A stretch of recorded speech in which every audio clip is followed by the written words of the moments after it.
نحمده ونستعينه ونستغفره ونؤمن به ونتوكل عليه ونعوذ بالله من شرور انفسنا ومن سيئات اعمالنا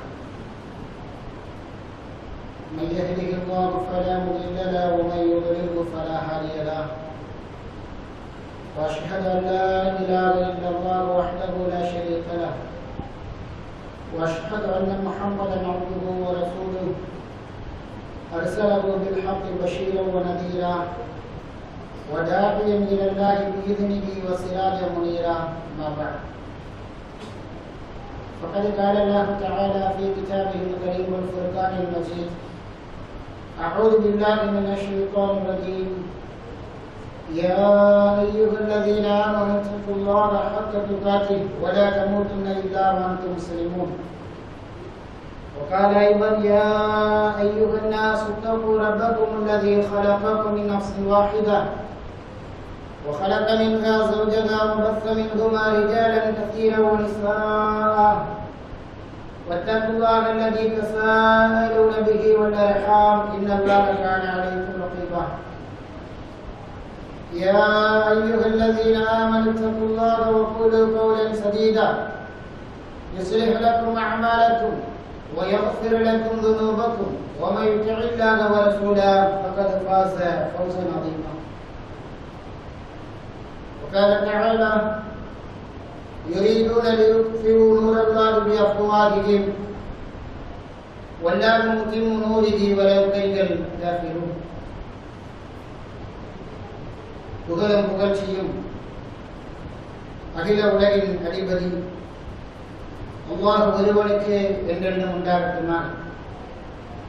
அவனுடைய சாந்தியும் சமாதானமும் சத்திய தூதர் உயிருக்கு உயிரான உயிரின மேலான அகிலத்தின் அருள்கொடை நம்முடைய இறுதி வழிகாட்டி முஹம்மது ஸல்லல்லாஹு அலைஹி வஸல்லம் அவர்கள் மீதும் அவர்களுடைய வாழ்க்கை வழிமுறையை அப்படியே பின்பற்றி வாழ்ந்த ஜெயசீலர்களான சஹாபாக்கள், சஹாபிய பெண்மணிகள், தாபியீன்கள், தபா தாபியீன்கள், நேர்வழி பெற்ற இமாம்கள், நல்லவர்கள் அனைவர் மீதும், குறிப்பாக இந்த அல்லாஹ்வுடைய மஜ்லிஸிலே அமர்ந்திருக்கக்கூடிய நம் அனைவர் மீதும் அல்லாஹ்வுடைய சாந்தியும் சமாதானமும் என்றென்றும் உண்டாகட்டுமாக என்று அல்லாஹ்விடத்திலே பிரார்த்தித்தவனாக எந்த நிலையிலும் எந்த காலகட்டத்திலும் தக்வா எனும் இறையச்சத்தோடு அல்லாஹ்வை பயந்து வாடுமாறு எனக்கும் உங்களுக்கும் உபதேசம் செய்தவனாக என்னுடைய இந்த உரையை ஆரம்பம் செய்கிறேன்.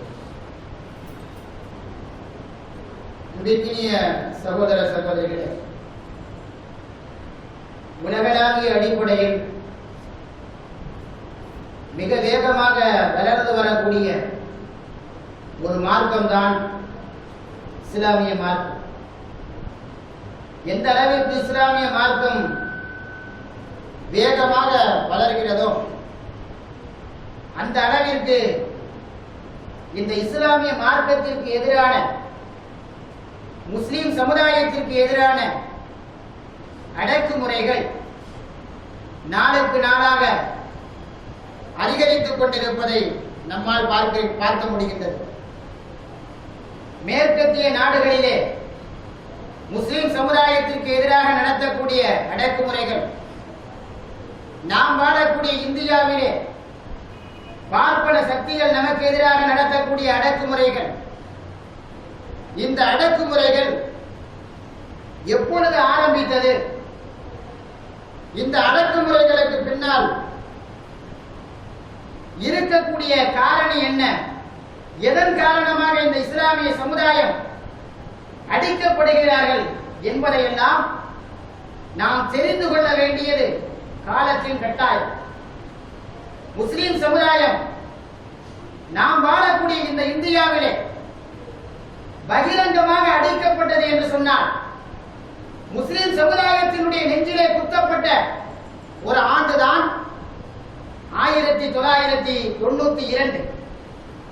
இந்த 92ற்கு முன்னால் உள்ள நாட்களை நீங்கள் பார்த்தீர்கள் என்று சொன்னால், முஸ்லிம் சமுதாயத்திற்கு அடிகள் விழுந்தது, ஆனால் மறைமுகமாகத்தான் விழுந்தது. 1992 தான் இந்த முஸ்லிம்களுக்கு பகிரங்கமான முறையிலே நாங்கள்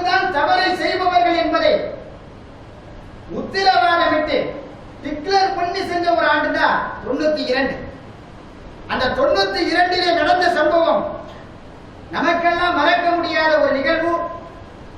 டிசம்பர் 6 அன்று ஒரு பாரம்பரிய மிக்க ஒரு பள்ளிவாசல் இடித்து தரைமட்டமாக்கப்பட்ட நாள் மட்டுமல்ல, அதே 1992 ஆண்டிலே மகாராஷ்டிராவிலே நடந்த ஒரு இன கலவரத்திலே இன்று அரசு மரியாதையோடு உடல் அடக்கம் செய்யப்பட்ட பால் தாக்கரே என்று சொல்லக்கூடிய தீவிரவாதி நடத்திய ஒரு அடக்குமுறை சம்பவத்திலே ஆயிரக்கணக்கான முஸ்லிம்கள் அதே 92 தான் கொல்லப்பட்டார்கள். அது உங்களுக்கு தெரியுமா என்று தெரியவில்லை. அதே 1992 ஆயிரக்கணக்கான முஸ்லிம்கள் மகாராஷ்டிராவிலே கொண்டு குவிக்கப்பட்டார்கள் என்று சொல்லக்கூடிய வரலாறையும் நம்மால் பார்க்க முடிகின்றது. அதே 1992 டிசம்பர் 6 தான் ஒரு பள்ளிவாசல் இடித்து தரைமட்டமாக்கப்பட்டது. எப்பொழுது கட்டப்பட்ட பள்ளிவாசல்? 1528 கட்டப்பட்ட ஒரு பள்ளிவாசல் 1949 ஆண்டு டிசம்பர் மாதம் 22 தேதி இரவு பள்ளிவாசலுக்குள் அன்று வரை 22 தேதி பகல் வரை இஷா தொழுகை வரை நடத்தப்பட்ட ஒரு பள்ளிவாசலுக்குள் இரவோடு இரவாக ஒரு கும்பல் சிலைகளை கொண்டு போய் வைக்கின்றார்கள். 23 தேதி பகல் காலையிலே சுபுகை தொழுவதற்காக மக்கள் வந்த நேரத்திலே பள்ளிவாசலுக்குள் சிலைகள் வைக்கப்பட்டிருப்பதை பார்க்கின்றார்கள். பார்த்து அதை முறையிடுவதற்காக ஒரு பார்ப்பன சக்தி கொண்ட ஒருவரிடமே முஸ்லிம்கள் வழக்கை கொண்டு போய் சேர்க்கின்றார்கள். நடந்தது என்ன? 1949 வரை தொழுகை நடத்தப்பட்ட ஒரு பள்ளிவாசல். அந்த பள்ளிவாசல் 1950 ஆண்டு பைசாபாத் சிவில் நீதிமன்றம் ஒரு தீர்ப்பளிக்கின்றது. அந்த தீர்ப்பு தான் 1950 அந்த பள்ளிவாசல் மூடப்படுவதற்கு காரணமாக இருந்த தீர்ப்பு. 1950 வழங்கப்பட்ட தீர்ப்பு முஸ்லிம்கள் அந்த பள்ளிவாசலையே தொழுவதற்கு பைசாபாத் சிவில் நீதிமன்றம் தடை உத்தரவு போடுகிறது. அதற்கு பிறகு அதே 1950 ஆண்டே நடந்த சம்பவத்தை பார்த்தீர்கள் என்று சொன்னால் இன்னும் ஒரு தீர்ப்பை நீதிமன்றம் வழங்குகிறது. பள்ளிவாசல் இருந்த ஒரு இடத்திலே இந்துக்கள் பூஜை செய்யலாம் என்று சொல்லக்கூடிய ஒரு தீர்ப்பும் வழங்கப்பட்ட ஆண்டு அதே 1950 தீர்ப்பு அளிக்கப்படுகின்றது. அதற்கு பிறகு 1986 ஆண்டு ஜனவரி இறுதியிலே ஒரு வழக்கை தொடர்கிறார்கள் பார்ப்பன சக்திகள். பொதுமக்கள் பூஜை செய்வதற்காக அந்த இடம், பள்ளிவாசலுடைய இடம் திறக்கப்பட வேண்டும் என்று சொல்லக்கூடிய ஒரு தீர்ப்பை முன்வைக்கின்றார்கள். அந்த அடிப்படையில் வெறும் 3 நாட்கள், வெறும் 3 நாள் ஜனவரி இறுதியிலே வழக்கு தொடர்கின்றார்கள். பிப்ரவரி 1 தேதி 1986 பிப்ரவரி 1 தேதி பாபர் மசூதி திறந்து விடப்படுகிறது பொதுமக்கள் பூஜை செய்வதற்காக.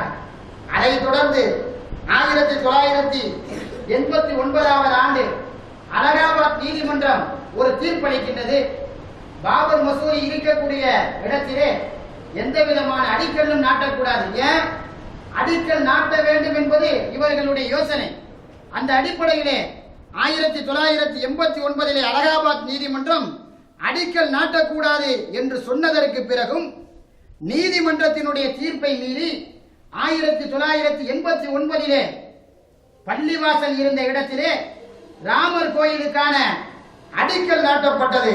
அதைத் தொடர்ந்து 1990 ரத யாத்திரை என்ற பெயரிலே பாபர் மசூதி இருந்த இடத்தில் ராமர் கோயில் இருக்கின்றது என்ற கவனத்தை மக்களுக்கு கொண்டு வர வேண்டும் என்ற அடிப்படையிலே 1990 நடந்த ரத யாத்திரையிலே பல்லாயிரம் முஸ்லிம்கள் கொல்லப்பட்டார்கள்.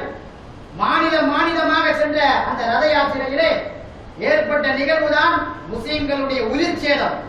அதைத் தொடர்ந்து 1991 ஆண்டு ஊபி அரசாங்கம் பாபர் மசூதியை சுற்றி இருந்த 2.77 ஏக்கர் நிலத்தை கையகப்படுத்தி அந்த நிலத்தை சுற்றுலா தலமாக அமைக்க வேண்டும், அயோத்திக்கு வரக்கூடிய யாத்திரிகர்களுக்கு தங்கக்கூடிய வசதி செய்து தர வேண்டும் என்ற அடிப்படையிலே பாபர் மசூதியை சுற்றி இருந்த 2.77 ஏக்கர் நிலம் கையகப்படுத்தப்படுகின்றது.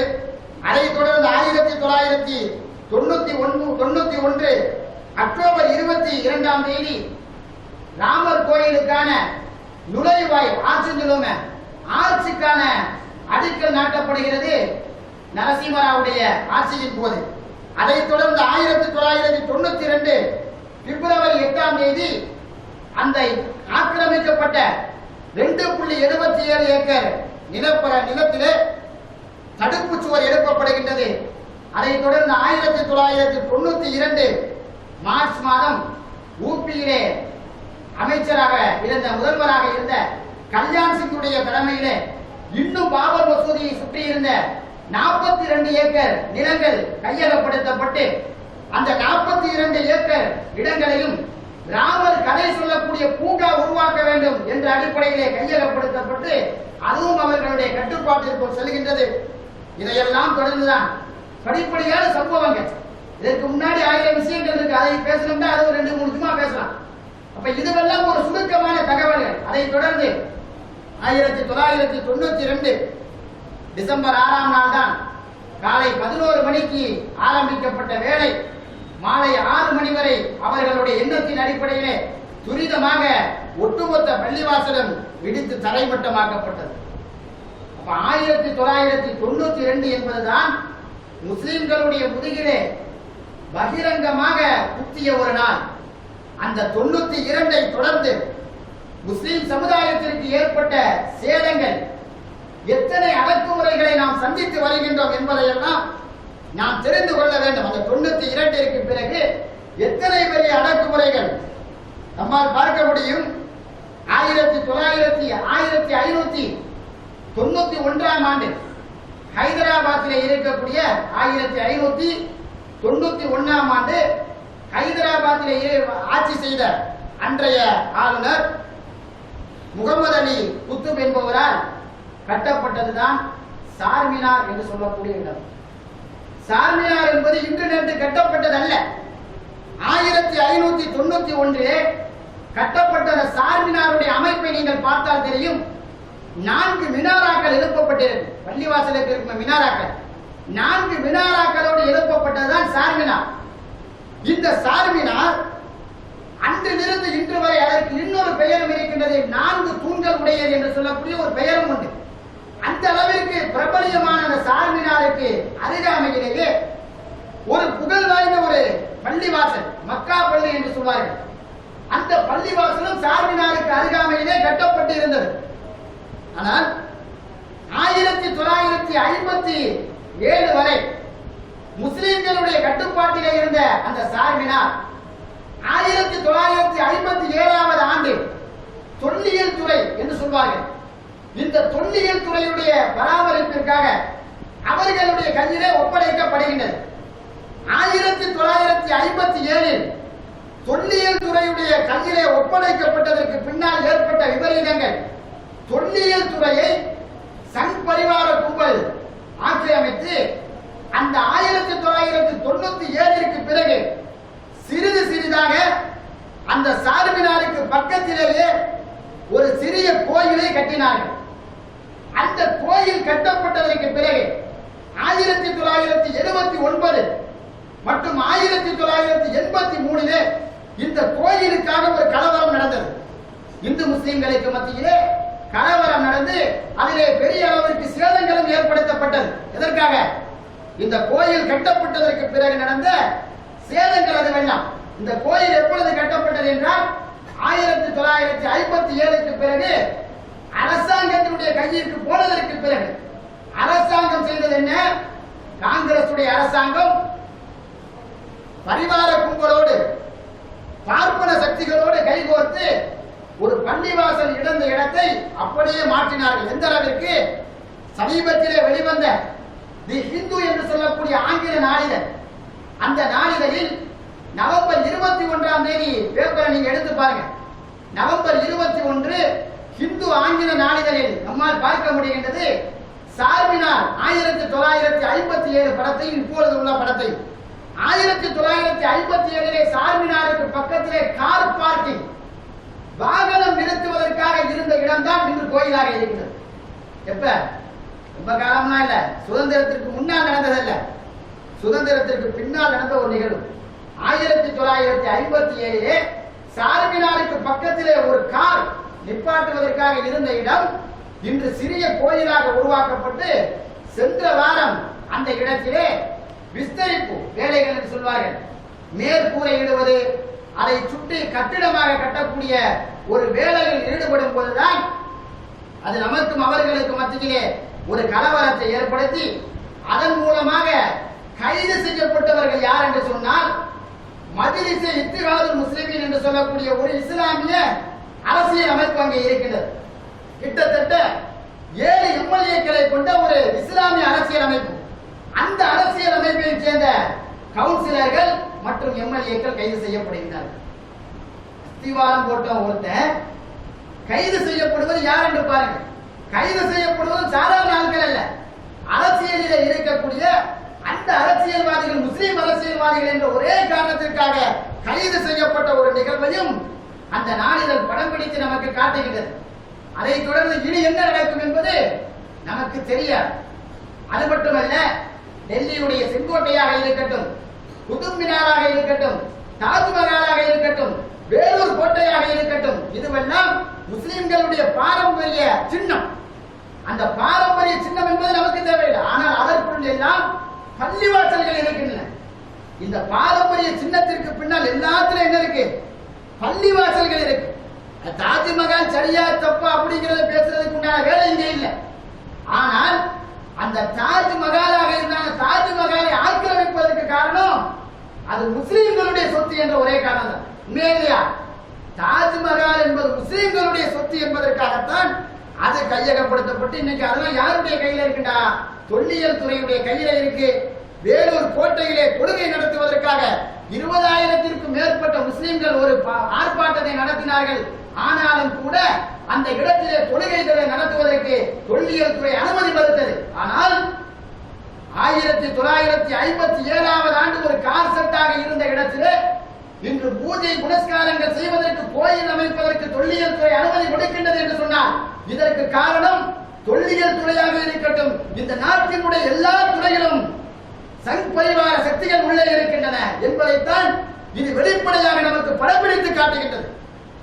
முஸ்லிம்களுக்கு எதிராக செயல்பட வேண்டும் என்று சொல்லக்கூடிய நோக்கத்தில் தான் இந்த நாடு நம்மை வஞ்சித்துக் கொண்டிருப்பதை நம்மால் ஒவ்வொரு நிகழ்வின் போதும் கண்கூடாக காண முடிகின்றது. அதனுடைய வெளிப்பாடுதான் இந்த நாட்டிலே நடக்கக்கூடிய ஒவ்வொரு சம்பவங்களையும் நம்மால் பார்க்க முடிகின்றது. அசாமிலே நடந்த கலவரமாக இருக்கட்டும், அந்த அசாமுடைய கலவரத்தினால் ஏற்பட்ட இழப்புகள் என்ன? சொந்த மாநிலத்திலிருந்து வேறு ஒரு மாநிலத்திற்கு அகதிகளாக முஸ்லிம்கள் அனுப்பி வைக்கப்பட்ட ஒரு சூழ்நிலையை பார்க்க முடிந்தது. தன்னுடைய மாநிலத்திலிருந்து வேறொரு மாநிலத்திற்கு சென்ற அந்த முஸ்லிம்களுக்கு உணவை வழங்குவதற்கு, உடையை வழங்குவதற்கு தமிழ்நாட்டிலே இருந்து ஆட்கள் சென்ற நிலைமையெல்லாம், நாம் இருக்கக்கூடிய இந்த பாண்டிச்சேரியிலிருந்து பணம் வசூலித்த நிலையெல்லாம் கண்ணுக்கு முன்னால் பார்த்தோம். அசாமை அடித்ததற்கு காரணம் என்ன? இந்தியாவிலே முஸ்லிம்கள் அதிகம் நிறைந்து வாழக்கூடிய ஒரே மாநிலம் அசாம் தான். அசாம் அடித்தது காரணம் என்ன? இந்தியாவிலே முஸ்லிம்கள் பெருவாரியாக வாழக்கூடிய ஒரு மாநிலம் என்று சொன்னால் அசாம். அதனால அந்த அசாமிலே முஸ்லிம்களை ஒடுக்க வேண்டும் என்ற நிலைமையிலே முஸ்லிம்கள் அகதிகளாக ஆக்கப்பட்டார்கள். பர்மாவிலே நடைபெற்ற சம்பவத்தினால், புத்தமத பிச்சுக்களால் முஸ்லிம்கள் அடிக்கப்பட்ட ஒரு சம்பவத்தை நாம் பார்த்தோம். நரேந்திர மோடியால் குஜராத்துடைய இனக்கலவரத்தின் போது ஆயிரக்கணக்கான முஸ்லிம்கள் கொல்லப்பட்டதை பார்த்தோம். கொல்லப்பட்டது மட்டுமல்ல, 1992 மகாராஷ்டிராவிலே நடந்த கலவரத்திலே கொல்லப்பட்ட முஸ்லிம்களை நான் தான் கொண்டேன் என்று சொன்னானே பால் தாக்கரே. இந்த பால் தாக்கரேக்கு இந்த நாடு கொடுத்த தண்டனை என்ன? 1992 கொண்டவன் 1995 மகாராஷ்டிராவுடைய முதல்வராக ஆக்கப்பட்டான். இதுதான் இந்த நாடு கொடுத்தது. நாடு கொடுத்த வெகுமதி என்னங்க? 2000த்திற்கு மேற்பட்ட முஸ்லிம்களை கொண்டவனுக்கு முதல்வர் பதவி கொடுத்தது மட்டுமல்ல, விடுதலை போராட்ட தியாகிகளுக்கெல்லாம் கிடைக்காத மரியாதை 20 லட்சம் பேர் கூடி குண்டுகள் முழங்க அவனுடைய உடல் இன்று அடக்கப்பட்டது என்று சொன்னால் காரணம் அவன் முஸ்லிம்களுக்கு எதிராக செயல்பட்டான் என்பதுதான் ஒரே காரணம். முஸ்லிம்களுக்கு எதிராக செயல்பட்டதன் காரணமாக அவன் மரியாதையோடு அனுப்பி வைக்கப்பட்ட காட்சியெல்லாம் நம் கண்ணுக்கு முன்னால் பார்க்க முடிகின்றது. இப்படியாக இந்த நாட்டிலே நடக்கக்கூடிய ஒவ்வொரு கலவரம், இந்த கலவரத்திற்கு பின்னால் இறக்கக்கூடிய உயிர் சேதங்கள், பொருள் சேதங்கள், இது எல்லாத்தையும் நீங்க சுத்தி பார்த்தீங்கன்னா ஒரு மாவட்டமாக இருந்தாலும் சரி, ஊராக இருந்தாலும் சரி, இதை சுற்றி யார் பாதிக்கப்படுகின்றார்கள் என்றால் முஸ்லிம்கள் தான் என்பது நிதர்சனமான ஒண்ணு. ரொம்ப வேணாங்க, ராமநாதபுரம் மாவட்டம் பரமக்குடியில அடிக்கடி ஒரு தகராறு, ஒரு வருஷம் முத்துராமலிங்கர் தேவருடைய இதை முன்னிட்டு ஒரு தகராறு ஏற்படும். அந்த தகராறில் கூட 2 பேருக்கு நடக்கக்கூடிய சண்டை நடத்துவது அவர்கள், ஆனால் பாதிக்கப்படுவது யாருன்னு சொன்னா முஸ்லிம்களுடைய கடைகள் தான் அடித்து நொறுக்கப்படும். அங்க கூட என்ன செய்யப்படும், ராமநாதபுரத்துல பக்கத்துல ராம்நாட்டுல கூட முஸ்லிம்களுடைய கடைகள் தான் அடித்து நொறுக்கப்படும். காரணம் முஸ்லிம்கள் என்ற ஒரே காரணத்திற்காக. ஆனால் இதை நம் அரசாங்கத்திடம் முறையிட்டால் அவன் நம்மை சமாதானப்படுத்தும். நம்மள என்ன செய்வான், சமாதானப்படுத்துவான். பொருளை இழந்தது நாமாக இருப்போம், உயிரை இழந்தது நாமாக இருப்போம். இப்படி எல்லா சூழலுக்கு பின்னாலும் பாதிக்கப்படுவது யார்? பொருளாதார ரீதியிலே இந்த இந்திய நாட்டிலே பாதிக்கப்படுகிற ஒரே சமுதாயம் என்று சொன்னால் அது முஸ்லிம் சமுதாயத்தை தவிர வேறு யாரும் இருக்க முடியாது. உயிர் ரீதியாக பாதிக்கப்படக்கூடிய ஒரே சமூகம் இந்த இந்தியாவிலே இருக்கும் என்று சொன்னால் அது முஸ்லிம்களை தவிர வேறு யாரும் இருக்க முடியாது. உடமைகளை இழந்து தவிக்கக்கூடிய ஒரு சமுதாயம் இந்தியாவிலே இருக்கும் என்று சொன்னால் அது முஸ்லிம்களை தவிர வேறு யாரும் இருக்க முடியாது. இப்படியாக இந்தியாவிலே நடக்கக்கூடிய அடக்குமுறைகள், அதற்கடுத்து இந்தியாவை தாண்டி மேற்கத்திய நாடுகளிலே ஒரு அடக்குமுறைகளை நம்மால் பார்க்க முடிகிறது. மேற்கத்திய நாடுகளிலே இந்த முஸ்லிம் சமுதாயத்திற்கு எதிரான அடக்குமுறைகள், எப்படிப்பட்ட அடக்குமுறைகள் எல்லாம் நடத்தப்படுகின்றன, அந்த அடக்குமுறைகளுக்கு பின்னால் இவர்களுடைய காரணிகள் என்ன என்பதையெல்லாம் நாம் தெரிந்து கொள்ள வேண்டியது கட்டாயம். பலஸ்தீனம் என்று சொல்லக்கூடிய ஒரு நாடு சாதாரண நாடா? நபிமார்கள் நுபுவத்தை சொன்ன நாடு, இந்த ஏகத்துவம் பறைசாற்றப்பட்ட ஒரு நாடு பலஸ்தீனம். சாதாரண நாடு அல்ல. சுலைமான் நபியுடைய ஆட்சியிலே குர்ஆன் மக்களுக்கு மத்தியிலே மார்க்கம் எடுத்து சொல்லப்பட்ட ஒரு நாடு. அல்லாஹ்வுடைய மார்க்கத்தை சொன்ன அந்த நாட்டினுடைய இன்றைய நிலைமை, இஸ்ரேல் என்ற அமெரிக்க அடிமை காசா என்ற பகுதியிலே வாழக்கூடிய முஸ்லிம் மக்களை கடந்த 10 நாட்களாக அடித்துக் கொண்டிருக்கின்றார்கள். அதன் விளைவாக 1000த்திற்கு மேற்பட்ட உயிர்கள் பலியாகி இருக்கக்கூடிய ஒரு நிலைமையெல்லாம், நிகழ்வை எல்லாம் எடுத்து காட்டக்கூடிய ஒரு சூழ்நிலையை படிக்கும் போது ஏன் இந்த நிலை முஸ்லிம்களுக்கு மட்டும் ஏற்படுகின்றது என்பதை நம்மால் யோசிக்க தோன்றும். ஏதாச்சும் வீடியோவில் பார்க்க முடியுதா? யோசிச்சு பாருங்க. ஏதாச்சும் மீடியா காட்டுறான், சன் டிவி இருக்கு, ஜியா டிவி இருக்கு, விஜய் டிவி இருக்கு, பல டிவி இருக்கு. ஆனால் நாட்டில் சந்து பொந்துல அவனுக்கு பிரச்சனைனா உடனே வெளிச்சம் போட்டு காட்டுறவன். முஸ்லிம்கள் கொத்து கொத்தாக இறந்து போனால் கூட எடுத்து சொல்வதற்கு ஒரு நாடி இல்லாத ஒரு சூழ்நிலையை பார்க்கணும். நம்முடைய மீடியாக்கள் அறிஞ்சிக்கிற முடிஞ்சாலே இந்த தகவல் உண்மையா இல்லையா? நம்முடைய மீடியாக்களை அறிந்து கொள்ள முடிந்தால்தான். காசா பகுதியில் மட்டும் 500க்கும் மேற்பட்டவர்கள் கடந்த 10 நாட்களாக இறந்த ஒரு செய்தியை நம்முடைய நாளிதழ்களில் மட்டும்தான் அதையெல்லாம் பார்க்க முடிகின்றது. சகோதர சகோதரி, இதற்கு பின்னால் இருக்கக்கூடிய ஒரே சூழல், இவர்கள் முஸ்லிம்களை அழிக்க வேண்டும் என்பதை கடந்து இஸ்லாத்தை அழிக்க வேண்டும் என்பதுதான் மேற்கத்திய சக்திகளுடைய சதி. இந்தியாவில் இருக்கக்கூடிய பார்ப்பன சக்திகளுடைய சதியும் அதுதான், இஸ்லாத்தை அழிக்க வேண்டும். ஆனால் இவர்கள் என்னதான் முடிவெடுத்தாலும், என்னதான் கூடி பேசினாலும், இந்த இஸ்லாத்தை அழிப்பதற்காக இந்தியாவிலே இருக்கக்கூடிய அத்தனை மதவாத சக்திகள் ஒன்று சேர்ந்தால் கூட, இந்த இஸ்லாத்தில் இருந்து ஒரு துரும்பை கூட அசைக்க முடியாது. இது அல்லாஹ்வுடைய உத்தரவாதம். யுரீதுன லியுத்ஃபியூ நூரல்லாஹி பிஅஃவாஹிஹிம் வல்லாஹு முத்திம்மு நூரிஹி வலவ் கரிஹல் காஃபிரூன். அல்லாஹ் ரப்பல் ஆலமீன் சொல்கின்றான், காஃபிர்கள் இந்த மார்க்கத்தை தங்களுடைய வாயால் ஊதி அணைத்து விடலாம் என்று நினைத்தாலும் அல்லாஹ் இந்த மார்க்கத்தை முழுமைப்படுத்துவான். இன்னொரு இடத்திலே அல்லாஹ் சொல்கின்றான், கதபல்லாஹு லஅக்லிபன்ன அன வ ருசுலி. அல்லாஹ் தீர்ப்பு எழுதி விட்டான். கதபல்லாஹ்னா என்னது? அல்லாஹ் தீர்ப்பு எழுதி விட்டான். லஅமலி பண்ண அனவரசலி, எனக்கும் என்னுடைய தூதருக்கும் தான் வெற்றி. அல்லாஹ் சொல்றான், எனக்கும் என்னுடைய தூதருக்குன்னா என்ன அர்த்தம்? இந்த மார்க்கத்துக்கு தான். இந்த மார்க்கத்திற்கு தான் வெற்றி என்பது அல்லாஹ் எழுதிய தீர்ப்பாக இருப்பதாக திருமறை குர்ஆன் நமக்கு பறைசாற்றுகிறது. அந்த அடிப்படையில் இந்த இஸ்லாத்தை அழிப்பதற்காக, வெற்றிப்பதற்காக அத்தனை சக்திகளும் ஒன்று சேர்ந்தால் கூட இதை ஒன்றும் செய்ய முடியாது. ஏன்?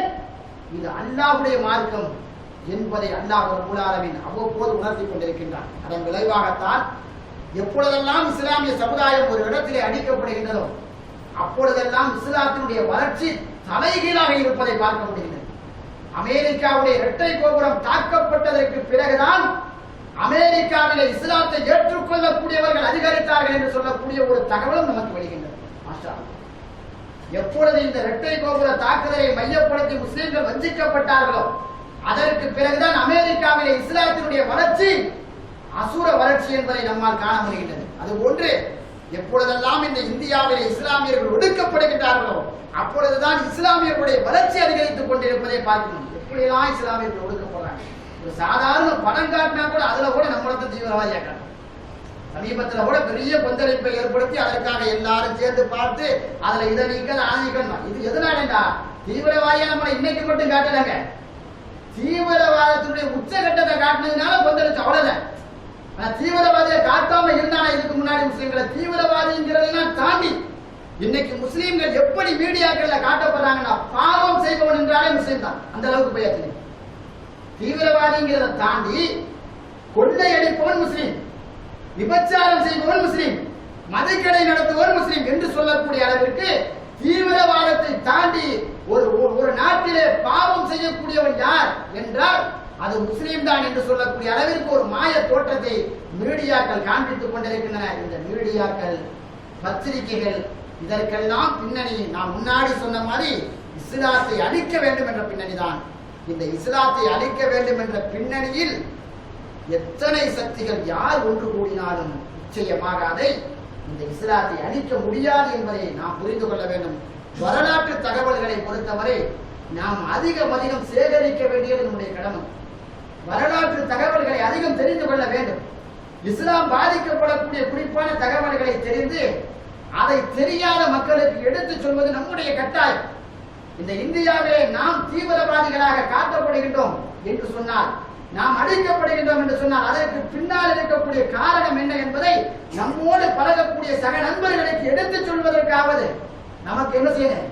வரலாறுகள் தெரிந்திருக்க வேண்டும் என்பதைத்தான் உங்களிடத்தில் ஒரு கோரிக்கையாக வைத்து, இந்த இஸ்லாமிய மார்க்கம் அல்லாஹ்வுடைய மார்க்கம், இந்த மார்க்கத்தை பாதுகாக்கக்கூடிய பொறுப்பை அல்லாஹ் ரப்பல் ஆலமீன் ஏற்றுக்கொண்டால் இந்த முஸ்லிம் சமுதாயம் பாதிக்கப்படுவதற்காக நாம் அதிகமாக எங்கெல்லாம் பாதிக்கப்படுகின்றதோ, குறிப்பாக பலஸ்தீனிலே நாளுக்கு நாள் செத்துமடியக்கூடிய முஸ்லிம்களுக்காக, நம்முடைய உறவுகளுக்காக, நம்முடைய உடன்பிறப்புகளுக்காக ஒவ்வொரு நாளும் துஆ செய்யுங்கள்.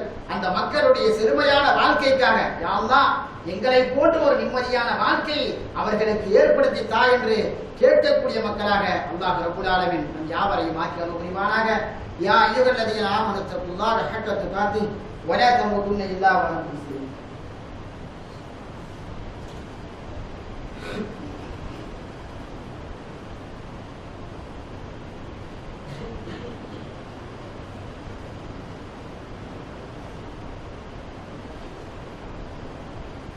نحمده ونصلي على رسوله الكريم أما بعد أعوذ بالله من الشيطان الرجيم بسم الله الرحمن الرحيم يا أيها الذين آمنوا اتقوا الله حق تقاته ولا تموتن إلا وأنتم مسلمون.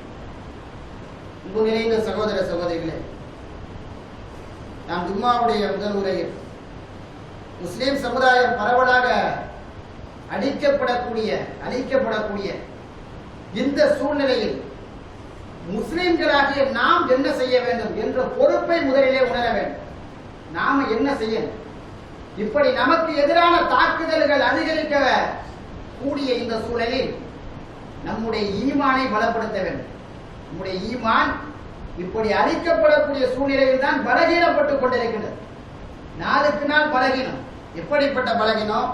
தொழுகை மற்ற இபாதத்துகள் எல்லாவற்றிலும் நமக்கு மத்தியிலே பலகீனங்கள் அதிகரிப்பதை பார்க்கணும். ஆனால் நம்முடைய ஈமானுக்கு உரம் போடக்கூடிய காலகட்டம் இந்த காலம். ஈமானுக்கு எந்த அளவிற்கு உரம் போட்டு நம்மை நாம் பலப்படுத்த முடியுமோ அந்த பலத்தின் மூலமாகத்தான் அல்லாஹ்வுடைய உதவி நமக்கு கிடைக்கும். ஈமானிய பலம் இருக்க, இந்த ஈமானிய பலத்திற்கு முன்னால் எத்தனை சக்திகள் ஒன்று சேர்ந்தாலும் ஒன்று செய்ய முடியாது. இதை நபிகள் நாயகம் ஸல்லல்லாஹு அலைஹி வஸல்லம் அவர்கள் உருவாக்கிய அந்த சகாபிய தோழர்களுடைய வாழ்க்கை வரலாறு, அவர்களுடைய காலகட்டத்திலே நடந்த போர்க்களங்கள் இதன் மூலமாக நம்மால் பார்க்க முடியும். நபிகள் நாயகம் ஸல்லல்லாஹு அலைஹி வஸல்லம் அவர்கள் எந்த போரை தலைமையேற்று நடத்தி சென்றாலும் எதிரணிகளை இருக்கக்கூடியவர்கள் இஸ்லாத்தை காட்டிலும் அதிகமாக இருப்பார்கள். ஆனால் வெற்றி யார் பக்கம்? முஸ்லிம்களுடைய பக்கம். என்ன காரணம்? அவங்களுக்கு உடல் தகுதியை காட்டிலும் அதிகமாக ஈமானிய பலம் இருந்தது. அந்த ஈமானிய பலம் இருந்ததன் காரணமாக அல்லாஹ்வுடைய உதவி அவர்களுக்கு இருந்தது. அந்த பலம் நம்மிடத்திலே இருக்கும் காலமெல்லாம் அல்லாஹ் ரப்பல் ஆலமீன் அவனுடைய உதவியை நமக்கு தந்து கொண்டே இருப்பான். எல்லா நிலையிலும் ஈமானோடு வாழ்ந்து ஈமானோடு மரணிக்கக்கூடிய ஒரு நல்ல தௌஃபீக்கை அல்லாஹ் ரப்பல் ஆலமீன் நம் யாவருக்கும் தந்தல் புரிவானாக. அல்லாஹும்ம அய்ஸில் இஸ்லாம் வல் முஸ்லிமீன் வஅதில்ல ஷிர்க வல் முஷ்ரிகீன் ஃபன்சுர்னா அலல் கௌமில் காஃபிரீன். இன்னல்லாஹ யஅமுரு பில் அத்லி வல் இஹ்சான் வ ஈதாஇ தில் குர்பா வ யன்ஹா அனில் ஃபஹ்ஷாஇ வல் முன்கர் வல் பகி